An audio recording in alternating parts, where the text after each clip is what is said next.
Hey, what's up, guys? This is Christian Yang again with the episode of The Grind, episode 009. I'm here with my good friend HongKong Vang. We met maybe a couple of months ago at a networking event, and we've just been able to kind of network and get to know each other over time.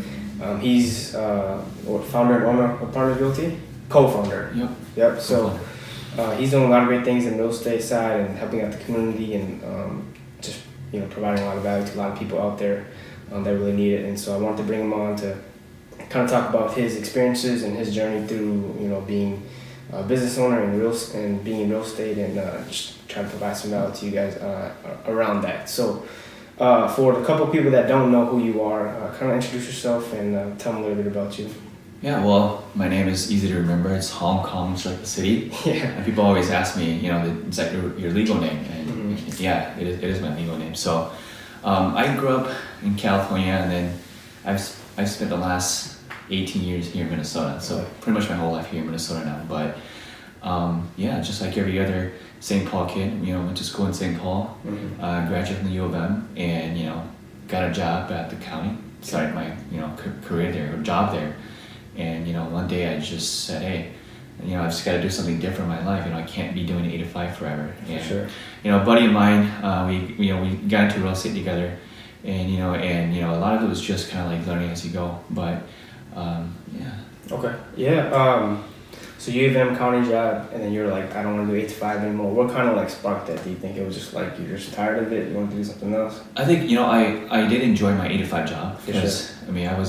I was a financial worker and a social worker in Ramsey County. Yeah. So, I think just to help folks out, that's always been a passion. Yeah.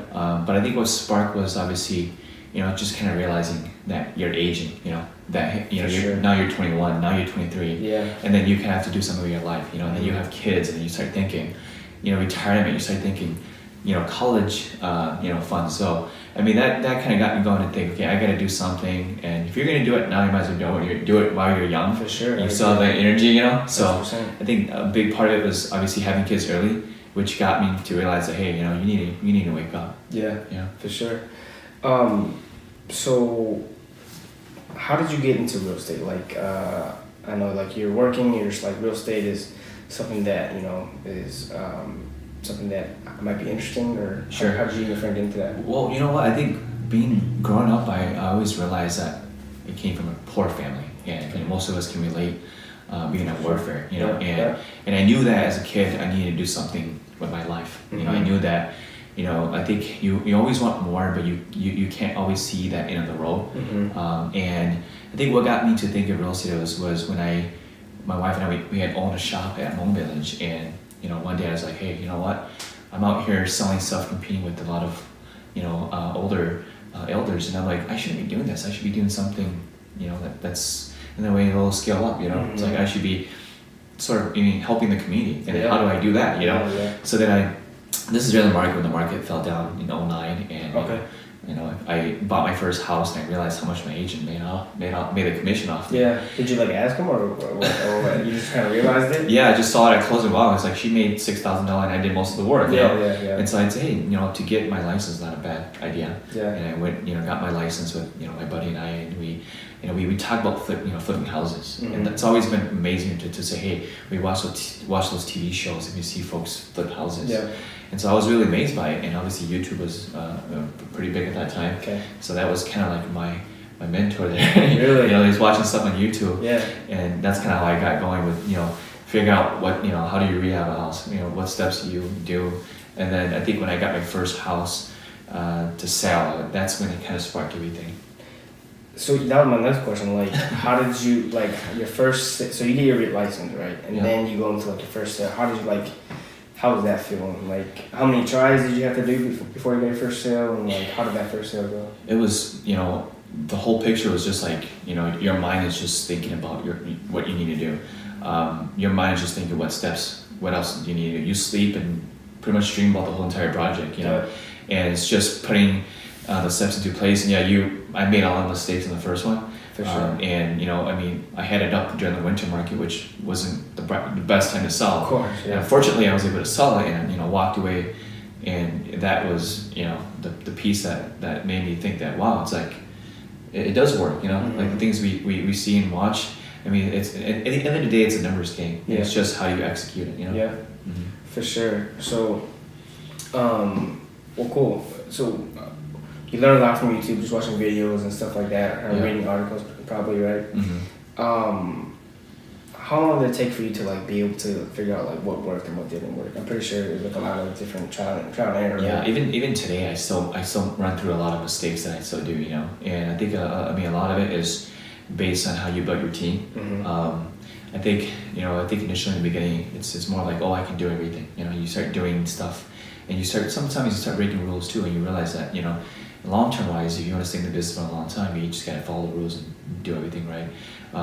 But you know, I think at the end of the day, you realize that, you know, it's just putting a team in place. You know, I think that's the most effective way is if you got someone who's skillful at something, you know, then most likely your project's gonna work out better than what you planned to do in the beginning. For sure. Yeah. Okay.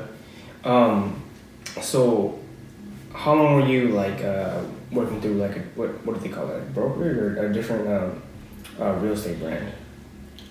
Broker. Yeah. Like, cause you know you own Partners Realty. Yeah. Like before that, how long were you like working? Oh yeah, I started at a realty, Empire Realty. Okay. I started there. I mean, I've never joined bigger companies like Remax and Keller Williams. I always thought that, you know, I'm always more of like, you know, smaller guy. Like I was like the underdogs, you know. Yeah, for sure. And so, you know, started at Empire and, you know, spent my first 2.5 years there, and then I went down to Creative Results, and you know, and then I was able to finally say, hey, this is it with my full-time job. And so I was in real estate about 6.5 years until I started my own broker. Okay, gotcha. How did you figure out like, okay, I want to be able to start my own thing? I think I can do it. I think I got the right people around me to be able to do it. How did that all go down? I think to me it's just vision. You start realizing that sometimes I think maybe, you know, maybe it's a midlife crisis, maybe, or maybe it's not. But to me, it's more like, you know, you start seeing the bigger picture, and you start seeing, you know, what you're all about. Maybe, you know, I think for me, I'm more about not so much in making the money.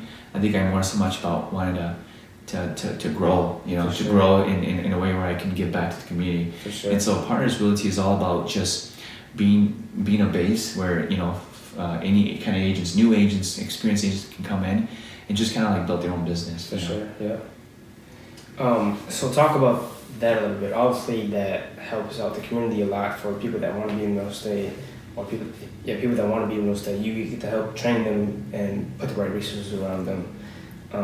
That's kind of like your goal with Partners Realty. Yeah. So I mean, our goal is simple. It's just, I mean, we want to be able to give all the agents all their commissions back. Yeah. You know, and so in order to do that, obviously we have to have some sort of admin fee, which is called broker fee, and every broker's, you know, sort of have that fee, and that fee is supposed to sustain the company pretty much. For sure. But you know, we want to come in and train agents to be skillful at what they want to do. You know? And I think the big part of growing is not you so much in growing, but it's about those around you that grow. You know. Yeah. How many realtors are you guys at now? We started in April. Now we have about 32 agents. That's awesome. And how do you kind of like, I mean, I feel like, you know, that's kind of like your team kind of a little bit, right? So how do you like kind of keep like their culture? How do you kind of keep like them motivated and inspired to just keep, you know, selling every day? Sure. I mean, we want to be selective to who we bring in. Yeah. We do trainings every other week. Yeah. And you know, we have a Facebook page that we kind of chat about things that's going on. Just our agent group. And you know, I mean, everyone brings in their own talent, you know. And when motivation it comes and it goes. But I think what we're trying to do is build a culture where, you know, we're not afraid to just ask anything. And the broker isn't the person in charge, really. The broker is just somebody who has that license, so everyone can you know, be a part of the umbrella. Yeah, for sure. And so we're more like, it's not about our title, it's not about who has more knowledge or experience, but it's about who's willing to come in and just grow together. Yeah. And you know, there's amazing agents out there. I think when I realized that, you know, our Hmong agents are really talented. You know, you'd be surprised who brings in, you know, because our agents are made up of different backgrounds. We've got guys that does graphic design. We've got guys that does economic development, accounting, so you name it. So that's kind of the culture where we want to bring in, where there's talent everywhere. Yeah, so they're not just realtors, but they also have like the back and other stuff too. Exactly. That's awesome. So then you can build off of that, right? That's great. So let's get more into like you a little bit. Kind of like what's your mindset every day? You're a co-founder of Partners Realty. You have to make sure like everybody's on the same page as far as like your realtors and stuff like that. What's kind of like your mindset every day? Well, yeah, I knew that starting this broker was going to be some time where it's just like planting a tree. It's going to take some time for it to grow. For sure. But I look at Partners Realty as more of a think of it like the NFL. It's like how do you build a team that is unbeatable in a way where it's like everyone's doing their part. It does take time, and I realized that it does take a lot of time to just state-wise they have all these rules that you got to be in compliance with. That's one thing, and then making sure agents aren't violating anything. That's one thing. Yeah. And so being a father of three, my son who has sports, which is pretty demanding. So it's a balance of trying to figure out, okay, what do I need to get done, every day. Yeah. And so it's like I don't know, that mindset is always there where you wake up and you kind of like envision where you're supposed to be every day, and you just kind of have to execute your vision, I guess. For sure. So you start Partners Realty. That's got to be like something. To most people, that's got to be something pretty scary to be able to do, because there's that fear of failure, of course. How did you kind of overcome that? Well, you just gotta believe. I think what makes me believe that it was gonna work was the people around me. I had the agents, and I knew that it's just a matter of fact of putting them into a place where they'll execute their role and make it a success. Even in the early game, we don't know. But I think we have a clear vision. I think we have a really good purpose, and I think if we just execute every day what we're doing, I think we can make anything happen. Yeah, that's awesome. Yeah, I think having the right people around you is definitely the right way to be able to do things, because you're not going to know everything, of course, and there's going to be different people that have different strengths in areas that you are, you have weaknesses in. So setting yourself up for success is about making sure you're around the right people. So I think having a good team is definitely important. So one thing I always like to ask every guest is kind of like, what are you obsessed with right now? Like, and it's not like more of like I say it's more like, are you more obsessed with like different podcasts, or are you more obsessed with like different TV shows or sports? Like what are some things you're kind of obsessed with right now? Okay. I'm just really obsessed with my kids, maybe. Because every time it's like you're always counting the time. It's like, is it time to pick up the kids from school? And just spending time with them.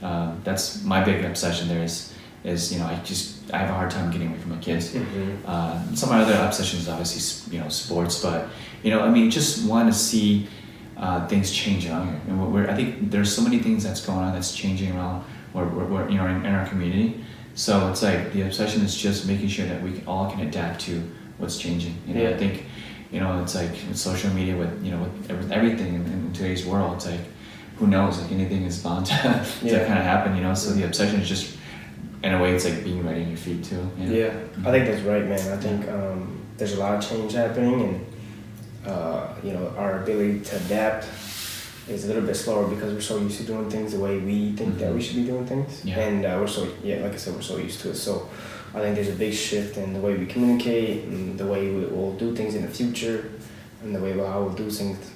So it's really about how we jump on that wave and be able to adapt to all of that. So tell us a little bit about the Partners Realty. How have you guys been able to grow to what it is today? Is it you guys use social media a lot, or is there some other avenues you guys take, or is it just because your shared experience that kind of helped you guys get to where you guys are, or what? I think so far before our launch party back in September 29th, we haven't really even been out there in social media much. A lot of it's just been word of mouth. Agents giving a good word about us, and then and then that's how we've been connected with some other agents. But going forward, obviously, I mean, we're not really a broker that we want to market so much in what we're doing. So Yeah. I think it's just the purpose. I think there's intentions of doing good, and there's obviously the marketing side where, you're doing something, but you're trying to catch, a return too. Yeah, for And sure. so I always look at it where, it's like if you give people the chance, and if you let people grow, I think the money will come. Yeah. And that's something where, it's not about chasing the money, but it's about chasing and making it right for the people. Yeah, I think that's right. I think doing the right thing is always. It's funny. I was reading something on Facebook just before I got here, and someone was gonna help out someone that they had a bad relationship with in the past. But I usually don't comment on stuff, but I commented. I was like, doing the right thing is always always the way to do things, and so it's just like, the way you guys set people up, and I think just doing the right thing is always the right way to go about things. So. That's awesome, man. So what are you focused on right now? I think my main focus is obviously trying to learn how to scale up. Yeah. I think when you're born and you're raised in a society that teaches you to go to school and get a full-time job, you see the small scope of where you're at. And I think one thing that helps me is traveling. I think when you travel, you start seeing the world, as big picture. So I mean, what I've been always telling myself is, every year, what am I doing differently? Every year there's always something that I focus on, and to improve myself. So right now my focus is obviously my goal is to be able to have a real estate company that operate different kind of, services. Yeah. And one thing that I'm trying to get into is being, being a land developer, being able to develop properties, commercial, Yeah. And so I'm focused on trying to learn some of the small things right now. And building a team and taking it to that level. Yeah. Mm-hmm. Do you want to get into more commercial stuff in the future? Is that what you're kind of saying? Yes. So actually go from 2019? Oh, yeah. Okay. Awesome. Well, I mean, that's pretty much all the questions I kind of had for you. Okay. Like I was telling you before, I like to make sure that, you leave the audience with something that's motivational or inspirational that you think everybody should know. Yeah. I mean, anything is possible. I mean, as long as you can put your heart, your heart and use time in it, anything is achievable. 100%. I agree. Yeah. All right. Appreciate it. All right. Thanks, Christian. Thanks for having me. Yeah.